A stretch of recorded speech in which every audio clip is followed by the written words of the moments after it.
Imagínate que un CEO o un alto ejecutivo de una empresa multimillonaria alemana, pongámosle Siemens, BMW, y entra a una sala de juntas y está rodeado de todos sus altos ejecutivos, sus ingenieros o sus managers, y de pronto empieza a hablar no en un alemán que nos enseñan en la escuela, sino como que con un acento un poco de pueblo, que tal vez no todo Alemania lo podría entender, pero lo hace de una forma muy orgullosa. En muchas partes de Alemania, hablar un dialecto no te hace ver menos profesional, sino todo lo contrario, te hace ver más auténtico, más confiable, que estás conectado con las raíces del lugar donde estás viviendo. Incluso te podría decir que hasta te podría dar un estatus. Y ahora nos movemos a mi México del alma. Mismo escenario, pero en vez de un CEO, digamos que es un manager de departamento. Casualmente él nació, creció y aprendió una lengua indígena, digamos zapoteco o mixteco, por poner un ejemplo. ¿Tú crees que él se va a sentir orgulloso o tranquilo de poder hablar su lengua materna? Por experiencia, y también las estadísticas dicen que muy seguramente lo ocultaría, porque no se sentiría orgulloso o confiado de poder compartir su lengua materna, porque muy seguramente sería blanco tanto de burlas, de críticas, de bullying, incluso hasta de racismo. Y a ver, analicemos esto un segundo.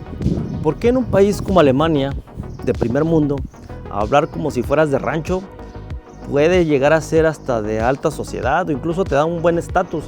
Y en México, que tiene grandes riquezas naturales y también culturales, hablar una lengua indígena en algún punto se volvió un tema de sobrevivencia, de vergüenza, incluso hasta de castigo.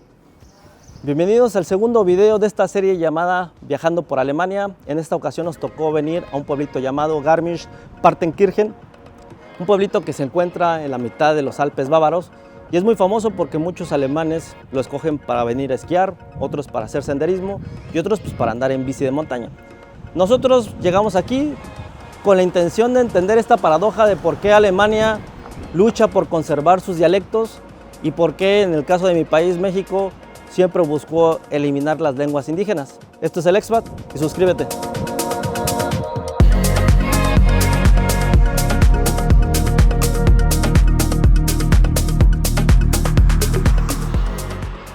Y te preguntarás, si estás en un lugar en donde el esquí es el atractivo esencial, ¿por qué no hablas sobre ello? ¿Cuánto cuesta? ¿Los hoteles? ¿Si es barato? ¿Si es caro? ¿El equipo? Y todos estos temas que involucran el esquí. Bueno, déjame decirte que Garmisch se encuentra en el estado de Baviera. Y aquí, aparte del alemán que comúnmente tú conoces, aquí se habla un dialecto que se llama Bairisch o Bairisch. Y el Bairisch se habla en gran parte de Austria y en la parte autónoma italiana del sur del Tirol. Y lingüísticamente hablando, el Bairisch se divide en tres categorías: el bávaro central, el bávaro meridional o del sur y el bávaro del norte. Y aquí el que se habla es el bávaro meridional, que prácticamente también es el mismo bávaro que se habla en Múnich. Sabiendo esto como contexto, hay que entender lo siguiente: el alemán que tú y yo conocemos, el Hochdeutsch, fue prácticamente un invento porque Martín Lutero, cuando quiso traducir la Biblia, lo estandarizó para que la mayor parte del imperio germánico romano pudiera entender lo que se decía en la Biblia. Pero cuando conoces regiones con dialecto, la historia es completamente distinta. Mientras más te vas adentrando a pueblitos en donde el dialecto prácticamente es la primera lengua, pues te das cuenta que el alemán o el Hochdeutsch pasa a segundo plano.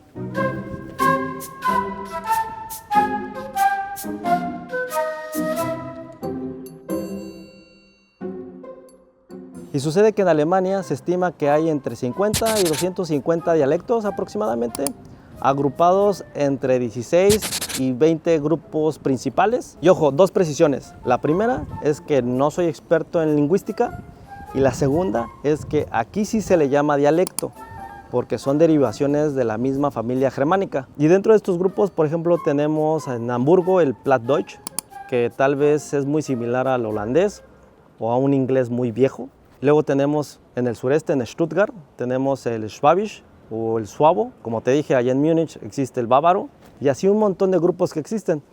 Ninguno de estos dialectos se parece en absoluto. O sea, si tú pones a hablar un señor de Stuttgart con alguien de Hamburgo, pues no se van a entender. Van a terminar hablando el Hochdeutsch o el alemán alto. porque estos dialectos no se parecen ni siquiera en la gramática, ni en la fonética, ni en el vocabulario, totalmente son distintos.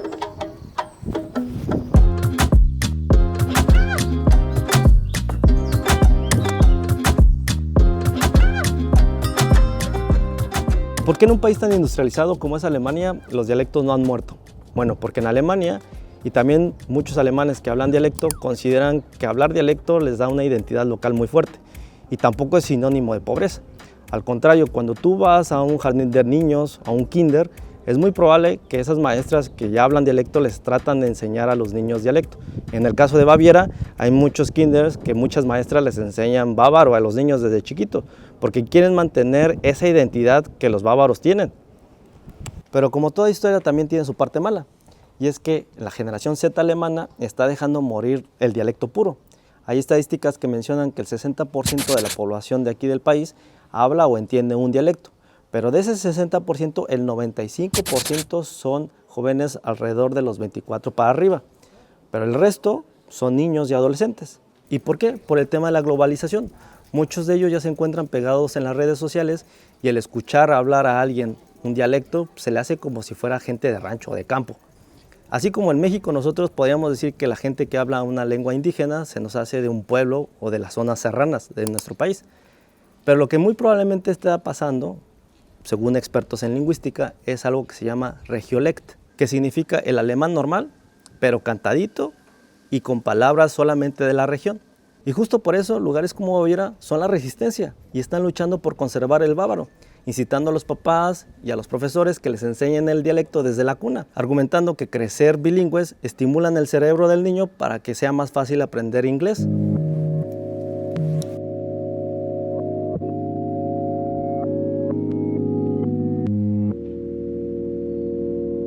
Y aquí viene la parte central de esto y la diferencia abismal con México.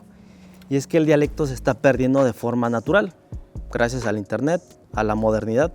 Nadie los está obligando, no hay un racismo severo hasta donde yo sé. En cambio en México todo esto se perdió a raíz de un decreto gubernamental. Si Alemania tiene 16 variantes de un mismo idioma, México tiene 68 lenguas, no dialectos, lenguas originarias, agrupadas en 11 familias aproximadamente, con 364 variantes. ¿Recuerdas lo que te dije del dialecto? Bueno, pues es el primer gran error que nosotros cometemos al llamar las lenguas como dialecto, porque el zapoteco con el mixteco no se parecen absolutamente nada, no tienen nada en común, son completamente distintos, no provienen de la misma familia. Para que te des cuenta cuál es la distancia lingüística entre, por ejemplo, el purépecha con el maya, es como si comparáramos el español con el chino mandarín. Son completamente dos mundos distintos. Pero quiero hacer una precisión muy especial en donde la historia es completamente distinta, que es en Yucatán. Ahí en la península de Yucatán ocurre el fenómeno de lo que México pudo haber sido. Los que conocen Yucatán y que creo que hoy se puso de moda en redes sociales, en TikTok, en Reels, saben que allá se habla la lengua maya. La gran parte de los habitantes hablan maya, el doctor, el ingeniero, el abogado, el taxista, utilizan la gran parte de su gramática y de su vocabulario palabras de la lengua maya. ¿Y por qué sobrevivió ahí? Entre muchas otras razones es por el tema geográfico. La cultura maya es tan abrumadora que los colonizadores pues, aprendieron maya pues, para poder sobrevivir y no al revés. En Yucatán, hablar algunas palabras en maya te hace tener una cohesión social con la gente. Pero así como en Yucatán y en otros pueblitos en donde la historia es muy similar, el resto del país es completamente otro mundo.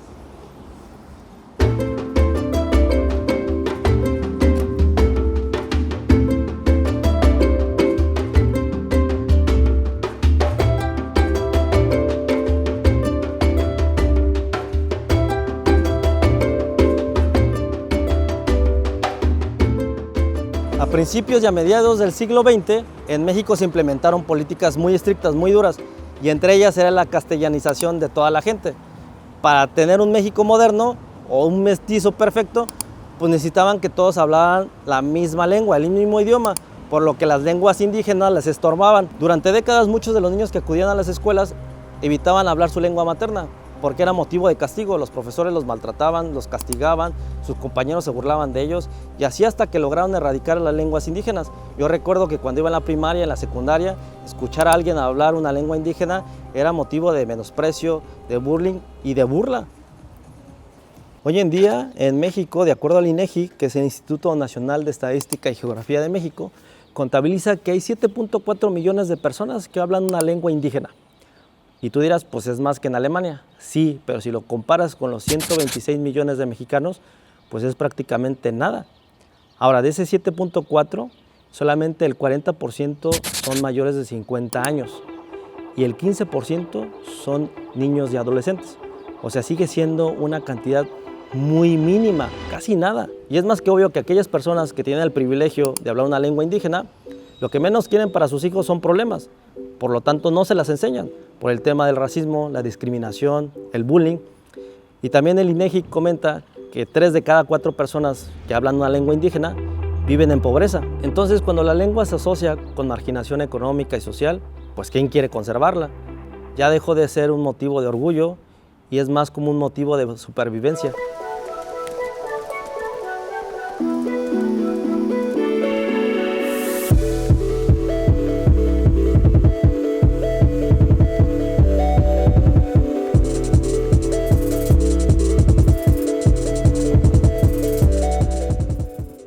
Entonces llegamos al meollo del asunto. ¿Por qué Alemania sigue sintiéndose orgullosa de su cultura lingüística y México casi la elimina? Por 2 razones, política y poder. Alemania se unificó ya muy tarde, en 1871, y no se unificó conquistando territorios débiles, sino se unificó juntando los reinos más poderosos que existían en esa época, que era Baviera, Sajonia y Prusia. Por ejemplo, los bávaros dijeron, ok, nos vamos a unir, pero vamos a mantener nuestras leyes y nuestro acento. Por eso hoy en día siguen hablando su dialecto. Ahora, se sienten tan orgullosos que, por ejemplo, tú llegas a donde se hace el Oktoberfest y la estatua que ves al fondo es la famosa Baviera. Cuando tú compras algún souvenir, la mayor parte de los souvenirs traen la bandera de Baviera. Por lo tanto, para ellos, en general, el sentirse bávaro es símbolo de identidad y de orgullo. En cambio, en México independiente, en México después de la Revolución, vivía inmerso en caos. Había perdido la mitad de su territorio con Estados Unidos, vivía desigualdad muy severa y por lo tanto intelectuales de esa época como José Vasconcelos entendieron que para que México sobreviviera necesitaban crear una sola identidad, un solo idioma.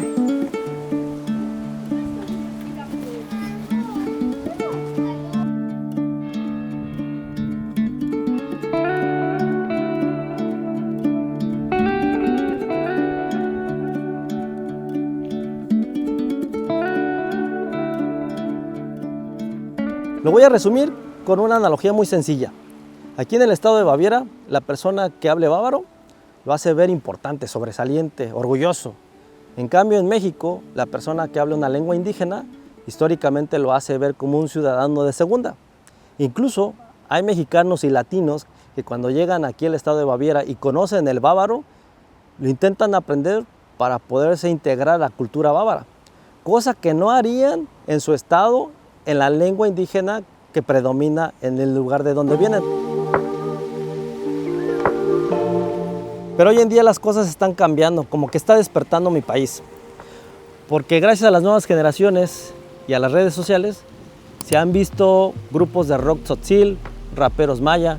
Incluso hay un juez muy polémico de la Suprema Corte de Justicia de la Nación que ha abierto discursos con su lengua materna. Y exactamente es el primer paso que hay que dar. Hay que dejar de verlos de forma despectiva. Hay que verlos como los alemanes ven a los dialectos, que te dan identidad, exclusividad, que es como una forma de ser cool, que te incluye en la sociedad. Y más allá de ver nuestras lenguas indígenas como obstáculos, sería muy interesante enseñarle a las nuevas generaciones que aprender una lengua indígena es muy enriquecedor y así construir naciones orgullosas de sus raíces y que puedan presumirlas en frente de otras naciones muy poderosas, como en el caso de Alemania. Pero bueno, llegamos al final de este video. Espero que te haya gustado y nos vemos la siguiente semana. Chao, chao, servus.